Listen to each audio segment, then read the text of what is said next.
Good morning.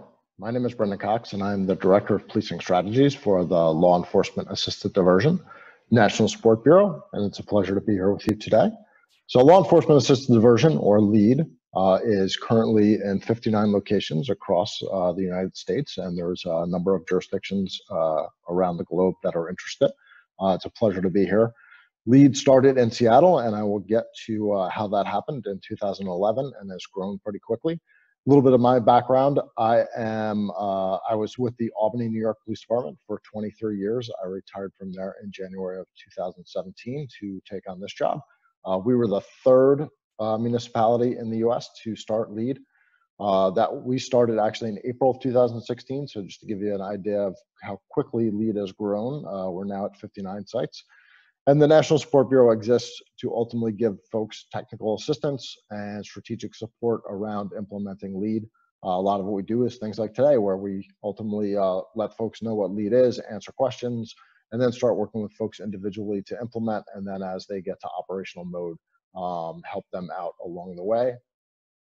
I'm just going to start my timer here. So how do we get here? So first of all, when we talk about issues of substance use and minor violations of the law, at least when it comes to the United States, we got to talk about our history of mass incarceration and our history of using punishment to try to stop lower level crimes. So in the United States, we are 5% of the world's population, but we have 25% of the world's incarcerated population. And when it comes to the war on drugs and the use of jail and prison to try to stop people from using drugs, between 1980 and 1997, we had a 700% increase in the use of incarceration for nonviolent drug offenses. And during that time period, you would think certainly that when you have a 700% increase, which was roughly 45,000 people to about 450,000 people in jail and prison, you would think that the rate of people using drugs would decrease. Well, that is not actually what happened. What happened is that actually the rate of people using drugs actually increased during that time. So we know that prison and jail did not deter people from using drugs. And in fact, the overdose crisis that we are all now living, that on top of the threat of jail or prison also did not deter folks from using drugs. So we know that the use of punishment has not deterred folks from using drugs, and we know that our jails and prisons have in many ways made things worse because, of course, they are not actually set up to rehabilitate folks. They just basically stop people from committing crimes while they are in jail. So the backstory of LEAD really falls back on using punishment and what punishment looks like at times in the United States. So one of the big issues that we've had in the United States is racial disparity in enforcement of laws, and especially around drug offenses. So that was certainly the story in Seattle in the mid-2000s. In the Belltown neighborhood of Seattle, which is a very touristy area, it was an open-air drug market, and the Seattle Police Department got a lot of complaints by businesses and residents about that open-air drug market and about what they needed to do. So the Seattle Police Department did exactly what police departments did in the mid-2000s. They arrested people. They arrested a lot of people. And they didn't see great results because it was a continuing cycle of arresting people, having them go before judges, get arraigned, and come right back out. And they were seeing that over and over again, and they were not very satisfied. And the district attorney had limited resources himself, so he had to make decisions on what he was going to file and what they could move forward with. So there was a lot of issues around arresting people over and over again and not getting any better results. So while the police and the community weren't happy about that, there was another group of folks that weren't happy, and that was folks from the civil rights end, because what they were seeing was the fact that about 65% of the people being arrested were African American. Well, the city of Seattle is only 8% African American, so the racial disparities were very, very wide. So those folks started to make arguments that the Seattle Police Department's practices and policies were in and of themselves racially disparate.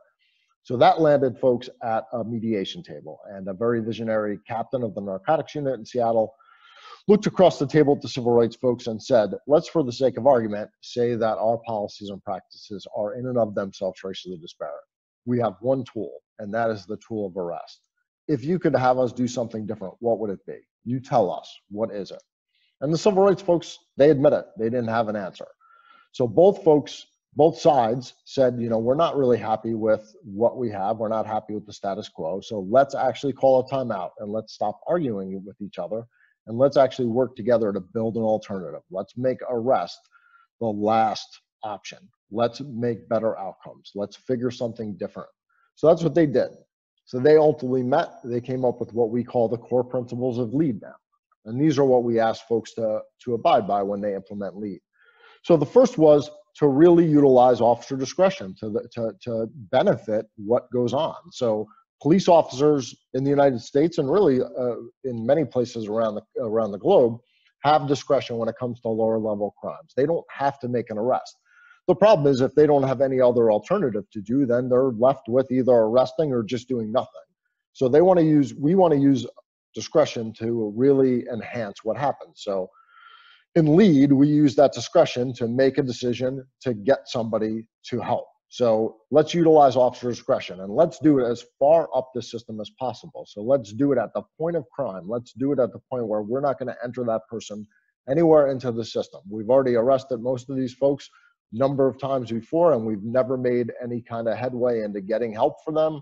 So let's do this at the point of crime, have that officer utilize their discretion, and have that officer not have to file charges.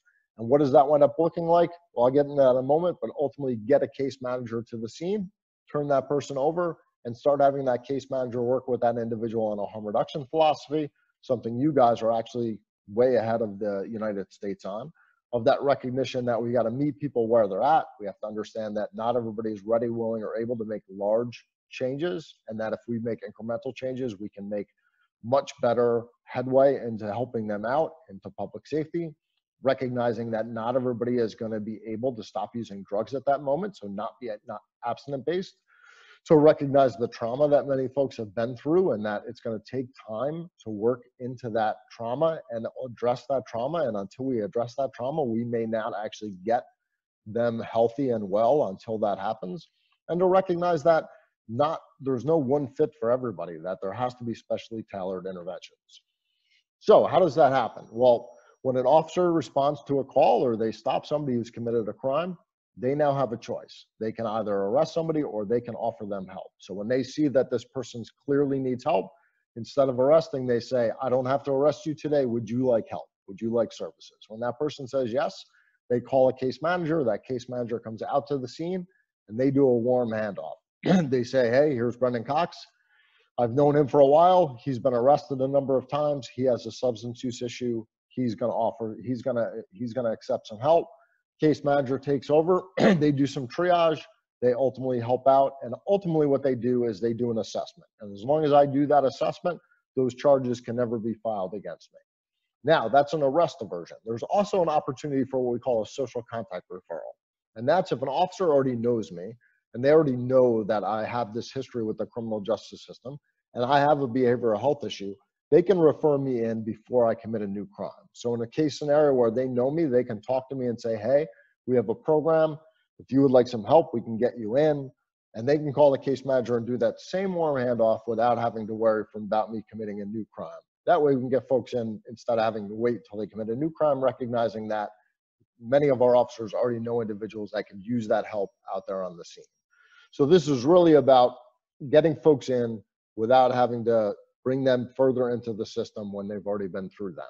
So who do we divert? Well, the crimes-wise, we really tried to broaden this out. And I think the best way to say it is crimes driven by addiction, mental illness, poverty, or homelessness. And who are our participants? Well, they're folks that suffer from substance use disorders, mental illness, poverty, and homelessness. Many times they live with all four of those issues, and our case managers work with them on all four issues. So we're diverting people whose problems are driven by behavioral illness, getting them out of the justice system whenever possible into long-term non-coercive case management. Law enforcement officers are the primary portal for diversion and LEAD, and certainly we look at someplace down the road, we hope that law enforcement doesn't have to be that portal. For right now though, law enforcement is that. That harm reduction philosophy that I think you folks are much more up on than the folks in the US are, but that reducing harms of certain behaviors, meeting people where they're at, figuratively and literally, but not leaving them there, bringing them along, that person-centered approach, being non-judgmental, supporting that individual as they identify their needs, and really long-term relationship building. LEAD is looked at as being a power-sharing model. LEAD is not owned by any one agency. So LEAD has a policy coordinating group that acts as the board of directors. The chief, the district attorney, the mayor, the county executive, the folks that are at the level that can make policy decisions, the folks that can turn around and say, these are the resources we need for this program, this is the funding we need, this is the decisions we're going to make. Those are the folks that make the higher level decisions, but then more importantly to me, the operational folks. So when LEAD is operating, there's a group that we call the operational work group, and those are the case managers, the project manager, the police officers, the district attorney's office, the folks that are day-to-day running LEAD, the folks that are making diversions, the folks that are working with participants, and the folks that are communicating every day with each other, but especially are meeting every 2 weeks, having what we call an operational work group meeting, and ultimately doing really problem solving around how our participants are doing, what's happening with them, how we make not only that person's life better, but how we make sure we create a safer public, because this is about public safety.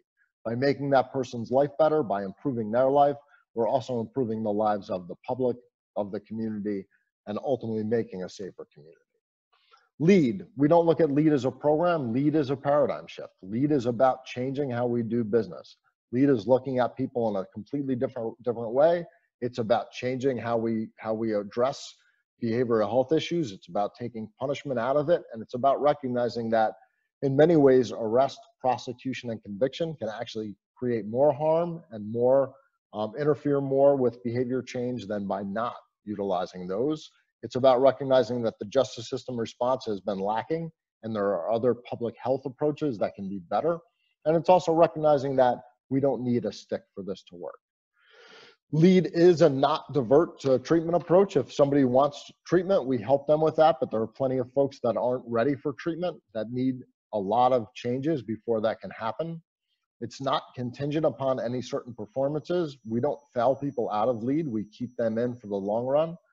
We look at this being rooted in evidence. It's about the stages of change. It's about harm reduction. It's about client-directed long-term case management.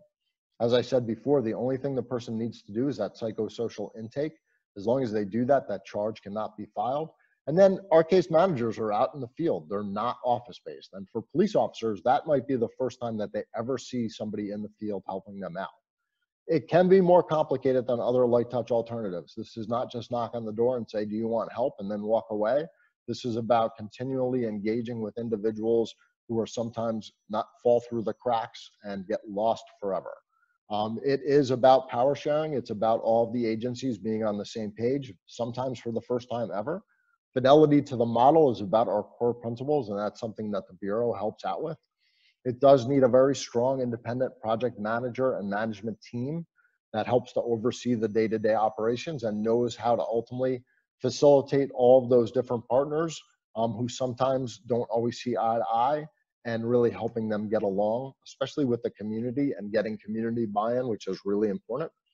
We know that we have really good success rates. We see a 58% reduction in recidivism in our first evaluation. We know we have an increase in housing, an increase in income, fewer felonies. We know it costs less to do LEAD than it does to incarcerate somebody. That's a really important key. And there's our map. There's where we are. We're looking to hopefully at some point include our partners to the north and include you guys on this map. And with that, I am happy to take questions. It's really a pleasure to be here, and I appreciate the invite. Thank you all.